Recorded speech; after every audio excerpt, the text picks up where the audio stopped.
Oggi è una giornata importante per l'Inter perché alle 16:30 si riunisce il consiglio di amministrazione a San Siro e saranno intanto annunciati i nuovi membri del CDA dopo le uscite di Antonello, Carassai e Marchetti, ci sarà l'ingresso di Massimiliano Catanese e non solo. Verranno trattati però anche altri argomenti molto importanti, visto che, come vi avevo raccontato qualche settimana fa qua su Passione Inter, all'ordine del giorno di questo CDA ci sono anche delle modifiche dello statuto sociale dell'Inter, tra cui anche un articolo che riguarda il trasferimento di partecipazioni nelle società ed uno che riguarda le obbligazioni. Quindi un consiglio di amministrazione importante, a margine del quale ci sarà poi anche una conferenza stampa, una conferenza da cui potrebbero uscire delle notizie molto importanti anche su dei temi che più interessano ai tifosi, che sono più vicini ai tifosi, come ad esempio il mercato, perché il Corriere della Sera, per fare un esempio,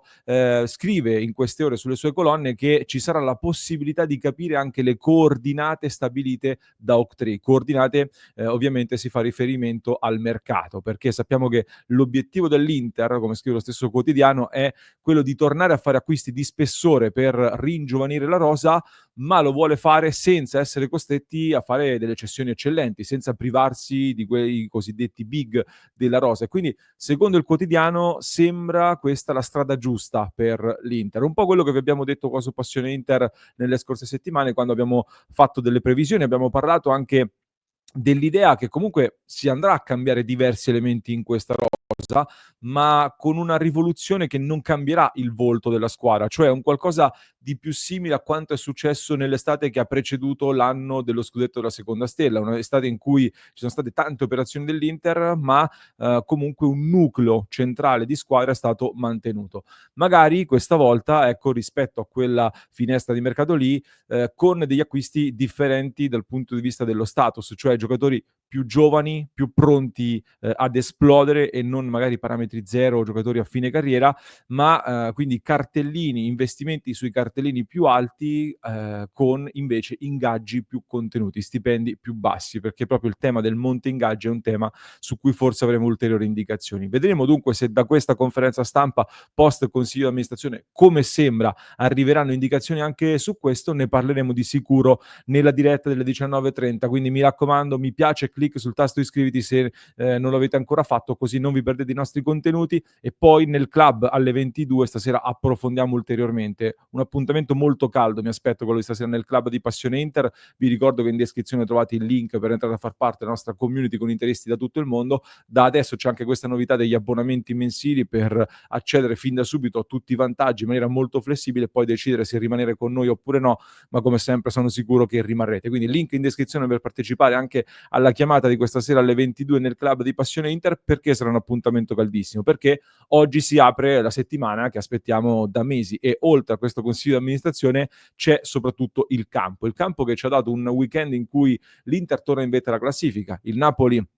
esce sconfitto dalla trasferta di Como. Mi ha fatto sorridere, ecco, che in diversi nei commenti non hanno capito ieri che stavo palesemente gufando il Napoli quando ho detto che il Napoli avrebbe sicuramente e agevolmente vinto a Como. Ecco, non pensavo che sarebbe stato preso sul serio, però mi ha fatto un po' sorridere. Chiaramente si scherzava un po' perché invece il Napoli è in difficoltà. Il Napoli è in difficoltà, ha perso meritatamente a Como dopo 3 pareggi consecutivi. L'Inter quindi torna in testa alla classifica, è da sola lassù in testa con un punto in più rispetto al Napoli proprio prima dello scontro diretto che si giocherà sabato. Un Inter che non era in testa dalla terza giornata di questo campionato. Siamo a 6 squadre differenti che sono state da sole in testa alla classifica quest'anno e non era mai successo in Serie A testimonianza di un campionato molto particolare, quello di quest'anno sicuramente, un campionato dove la quota scudetto, facendo un po' di proiezioni, si sta abbassando e si è abbassata tanto nell'ultimo mese, perché adesso andando avanti a questi ritmi lo scudetto si vince con 84 punti più o meno, questa è la quota scudetto, 83-84 punti, una delle quote scudetto più basse degli ultimi 20 anni, perché l'anno del triplete si chiuse con 82, e speriamo che possa essere, ecco, ben augurante per l'Inter, ma la quota più bassa di recente altrimenti è stata con Sarri, la Juventus, che ha vinto con 83 punti proprio davanti all'Inter di Conte nell'anno del Covid, che l'Inter è arrivata a un solo punto dietro. A proposito di Conte, però, visto che parlavo di Conte, io starei un attimino in guardia, nel senso che, non so voi che ne pensate, ma, dentro le parole di Antonio Conte nel post partita di Como, c'è una strategia che non ci deve far cadere nella sua trappola, secondo me. Cioè, Conte ha praticamente detto che, c'è un problema mentale in questo momento nel suo Napoli, una squadra che, non riesce a reggere le pressioni a questo livello, perché come dice lui non è ancora pronta per reggere le pressioni a questo livello, e ancora una volta con questo discorso ha sviato un po' da tutto il resto, da alcune scelte, dalla condizione dei giocatori, e dai temi del mercato e tanto altro. Ha sviato questo discorso dopo comunque aver fatto trapelare anche un certo malumore per il mercato invernale. Mentre De Laurentiis, presidente del Napoli, è di tutt'altro avviso, perché su X scrive: non è un punto in meno dall'Inter che ci deve spaventare. Noi siamo una grande squadra con un grande allenatore, noi siamo il Napoli, forza capitano, forza ragazzi. Ragazzi, questo non mi sembra un messaggio di uno che non crede nello scudetto. Cioè,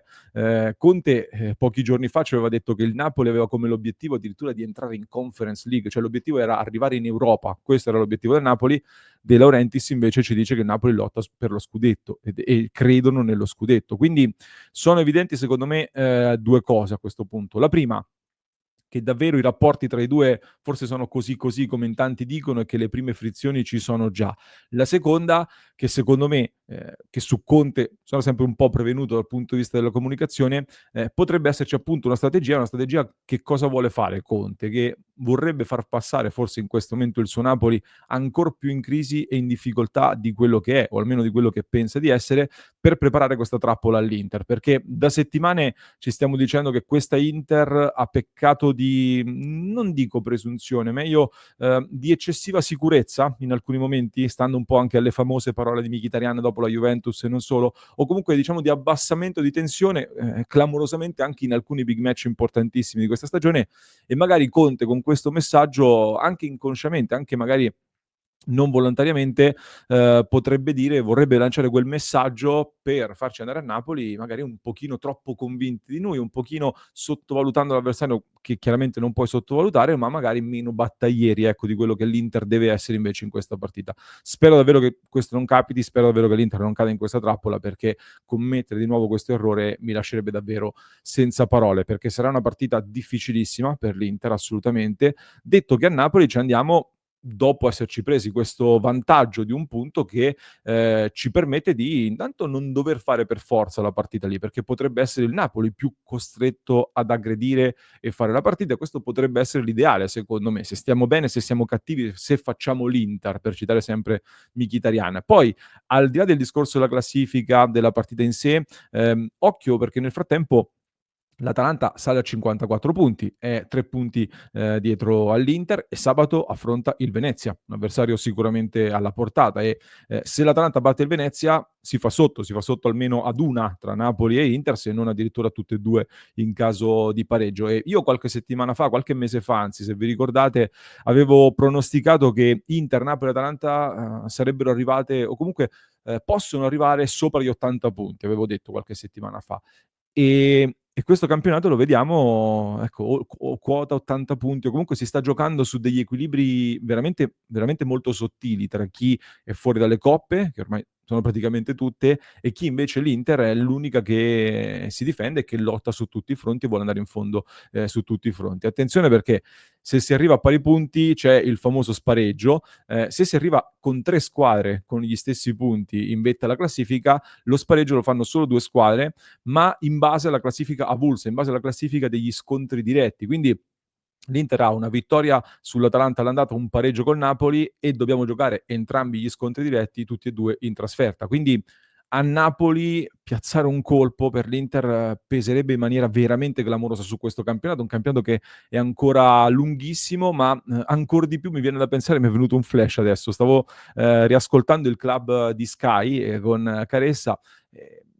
che ha un po' sorriso, comunque ha detto: Lautaro Martinez ha esultato come se fosse una finale di Champions per il gol contro il Genoa. Boh, ragazzi, io vorrei ben vedere, cioè per me bisogna sottolineare invece ancora una volta l'importanza del gol di Lautaro Martinez e in generale della vittoria dell'Inter sul Genoa, perché è stato un gol quello che veramente può aver fatto girare il campionato, per come ci permette di arrivare alla sfida col Napoli e non soltanto. Detto questo, prima di arrivare alla sfida col Napoli, per completare un po' con le altre notizie di giornata in questo format che portiamo sempre all'inizio settimana, ci sarà la Coppa Italia, prima di tutto, visto che si gioca tra poco più di 24 ore, si gioca a San Siro contro la Lazio, una sfida che in tanti dicono bisognerebbe snobbare o comunque bisognerebbe, fare con un turnover totale perché questa Coppa Italia è solo un fastidio. Ecco, diciamo che intanto il tabellone come al solito non è che è molto favorevole per l'Inter, perché, se superiamo la Lazio c'è il derby in semifinale contro il Milan e poi potrebbe esserci la Juventus in finale, manca un po' il Bayern Monaco, il Real Madrid e questa è la Coppa Italia. Vabbè, ci sono squadre che sono molto più fortunate nei tabelloni. Non sono così d'accordo però col discorso di